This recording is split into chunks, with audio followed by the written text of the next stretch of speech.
Bonjour, bonjour, bienvenue à toutes et à tous sur Cocotte TV. Aujourd'hui, une nouvelle vidéo de présentation et on vous parle du tout nouveau boîtier Thermaltake CRS 500 TG ARGB. Un gros boîtier Airflow compatible EATX qui est livré avec pas moins de 4 ventilateurs de 140 mm, bien sûr qui propose un mode licorne. On retrouve également un panneau en verre trempé sur le côté gauche, on va même trouver un card holder, on a pas mal de place pour pouvoir installer des SSD, des HDD, et comme on est sur un gros boîtier, on a aussi pas mal de place pour pouvoir installer une RTX 4090. Au niveau du tarif, on sera sur 169,90 €. On vous propose d'en faire le tour complet, c'est tout de suite, c'est maintenant, c'est sur Cocotte TV. On se lance à la découverte de ce boîtier CRS 500 TG ARGB par Thermaltake avec les tech specs. Comme toujours, on est sur un boîtier qui est compatible micro ATX, ATX, EATX. Il mesure 525 mm de hauteur par 245 mm de largeur, 507 même 508 mm de profondeur, le poids 10,5 kg. Au niveau des restrictions, ventirad CPU 185 mm de hauteur, carte graphique entre 395 et 425 mm de profondeur, donc c'est 4090 ready. Pour l'alimentation, 220 mm max. Pour le water cooling, 360-420 mm à l'avant, 280-360 mm dans la partie haute.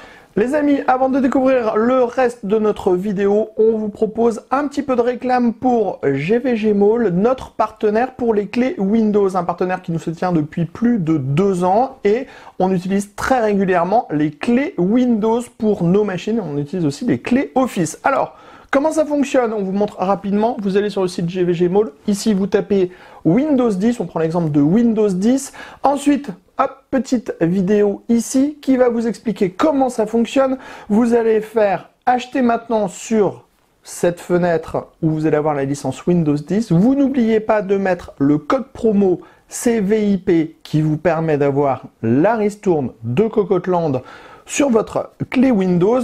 Ensuite, vous allez soumettre la commande. Vous allez arriver sur la page de paiement. Sur la page de paiement, vous pouvez le voir, vous avez tous les moyens de paiement qui sont disponibles, que ce soit par de la carte bleue, par PayPal, par tout ce que vous voulez.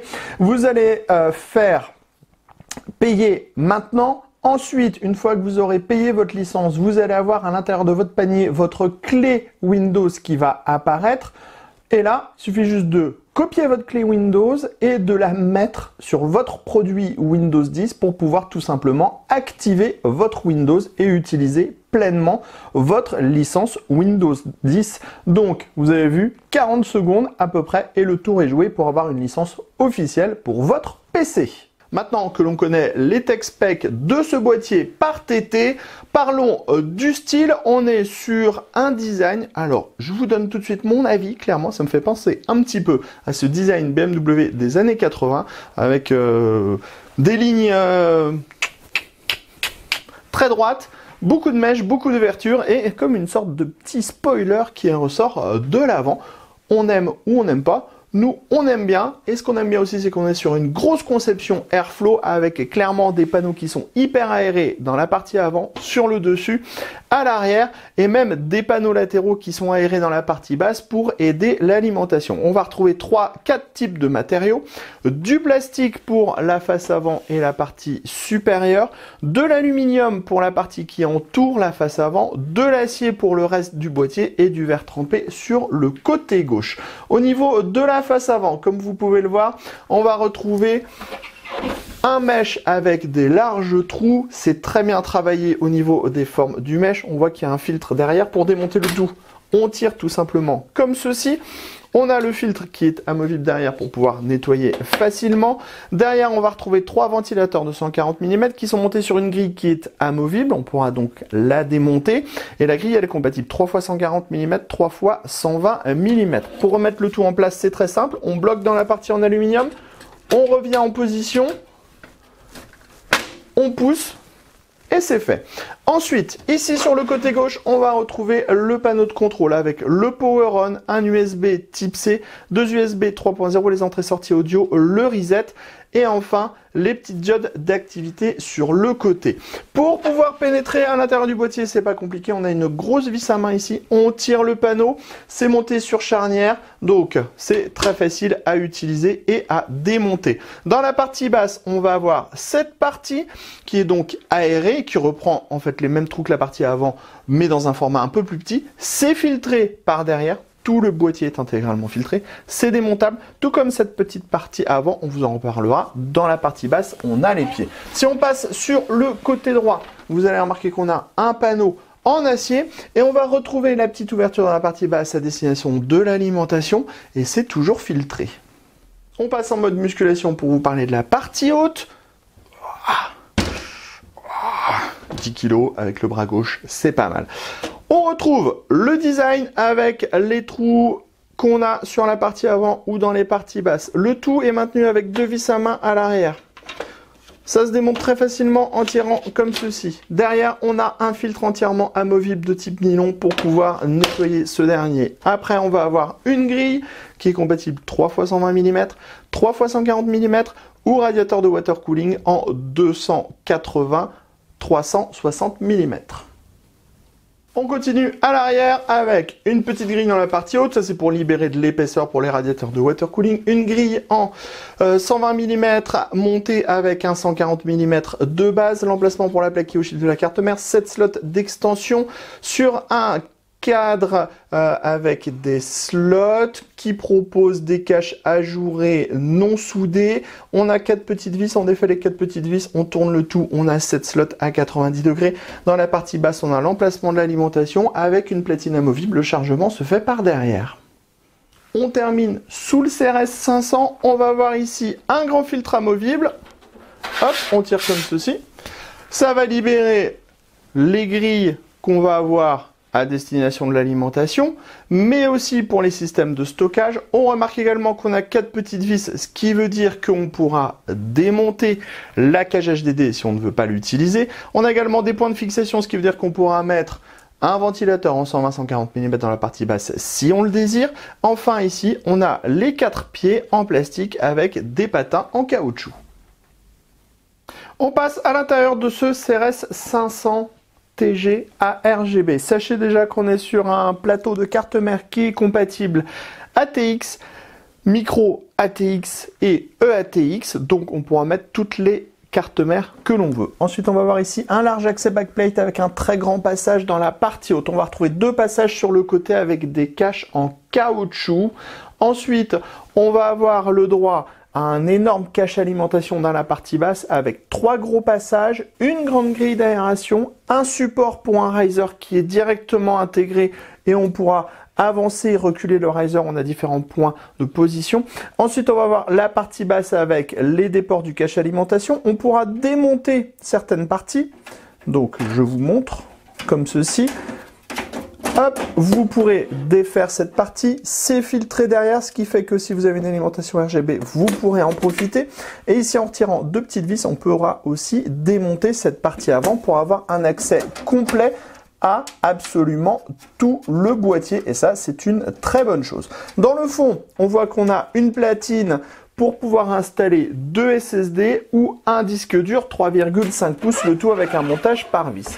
En passant à l'avant, on va retrouver 3 ventilateurs de 140 mm qui sont montés sur une grille qui est également compatible 3 x 120 mm. Pour le water cooling, c'est pas compliqué, ça sera 360 mm, 420 mm. Si on passe à l'arrière, on va retrouver un nouveau ventilateur de 140 mm qui est monté sur une grille qui est également compatible 120 mm. Ensuite, on va avoir 7 slots d'extension. Sachez que les 7 slots d'extension, on va vous le montrer dans quelques secondes, on peut les retourner rapidement et facilement, tous à 90 degrés.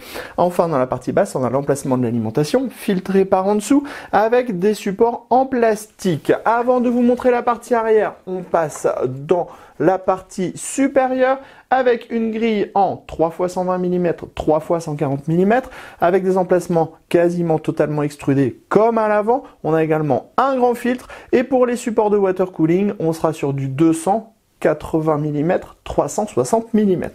On passe tout de suite, comme on vous le disait, sur la partie arrière. Donc sur la partie arrière, ici, on a les braquettes. Vous avez 2 vis à main Alors normalement, c'est maintenu avec quelques vis supplémentaires, mais on vous montre juste pour passer à 90 degrés, c'est hyper rapide. On retire le support qui protège les vis à main. On a normalement 4 vis, on retire les 4 vis, on déclipse, on reprend, on reclipse comme ceci. Hop, on remet les 4 vis, on remet le support et on a 7 slots pour carte graphique qui sont donc à 90 degrés. On continue à l'arrière du plateau de la carte mère. Sachez qu'on a bien 3 cm de disponible, donc ça c'est plutôt pas mal pour le cable management. On retrouve le grand passage dans le haut, des petits passages ici et là, les 2 passages avec des caches en caoutchouc, des passages à l'avant. On va avoir l'accès backplate, 2 braquettes pour pouvoir installer des SSD ou des HDD, donc 2 SSD par braquette ou un HDD par braquette. Dans la partie basse, on va avoir la cage pour l'alimentation avec des paniers qui sont compatibles 2,5 pouces, 3,5 pouces. Et enfin, ici, on va avoir l'emplacement de l'alimentation avec des supports. Bien sûr, le tout est absolument filtré. Et dans la partie centrale, on va avoir un système de maintien des câbles avec des scratchs, ce qui permettra d'avoir une bonne organisation. On voit que tout est pré-câblé, pré-routé, et on a des petits passe-câbles en fait dans la partie haute pour que le résultat soit vraiment très propre. On passe maintenant à l'intérieur de ce boîtier CRS 500 TG ARGB avec la configuration montée à l'intérieur de ce dernier. Comme vous pouvez le voir, on est avec une carte mère ici en ATX. On a beaucoup de place, zéro problème pour les montages. On va avoir la carte mère avec un très large espace sur le dessus, ce qui est plutôt bien puisqu'on peut mettre du gros radiateur de water cooling en 360 mm dans la partie haute. À l'avant, on a également énormément de place. Donc même si on a une carte mère qui est très large, on n'aura pas de souci d'installation. Ventirad CPU, on pourra mettre le max. Au niveau de la carte graphique, vous pouvez le voir, on a fait le choix de l'installation à 90 degrés. On pourra faire une installation classique puisqu'on a carrément les 7 slots en fait qui tournent comme on vous l'a expliqué tout à l'heure. Et en plus, si vous avez vraiment une très grosse carte graphique, vous allez avoir un card holder qu'on fixe ici.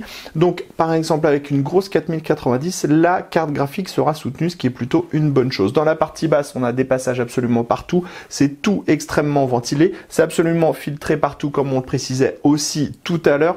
Même cette petite partie puisqu'on a un filtre aimanté qui est présent derrière. À l'arrière du plateau de la carte mère, vous pouvez le voir, c'est tout aussi propre. On a ce système, attention qu'on n'a pas bien refermé, on a ce système avec les scratchs qui permet, qu'on a vraiment mal refermé, on a ce système avec les scratchs qui permet de regrouper tous les câbles. Dans la partie haute, on a aussi des petits passe-câbles. Alors ça, c'est intéressant parce que ça permet vraiment de venir bloquer tous les petits câbles dans la partie haute. Ici, on a une sorte de mini goulotte qui permet de bloquer une grosse majorité des câbles. Donc ça fonctionne très bien aussi. Et on voit que tous les ventilateurs sont linkés les uns aux autres de base. On a la prise qui vient jusqu'ici pour mettre le ventilateur arrière et ensuite on a un des ports, donc soit on relie directement à la carte mère, soit on relie à un boîtier de contrôle.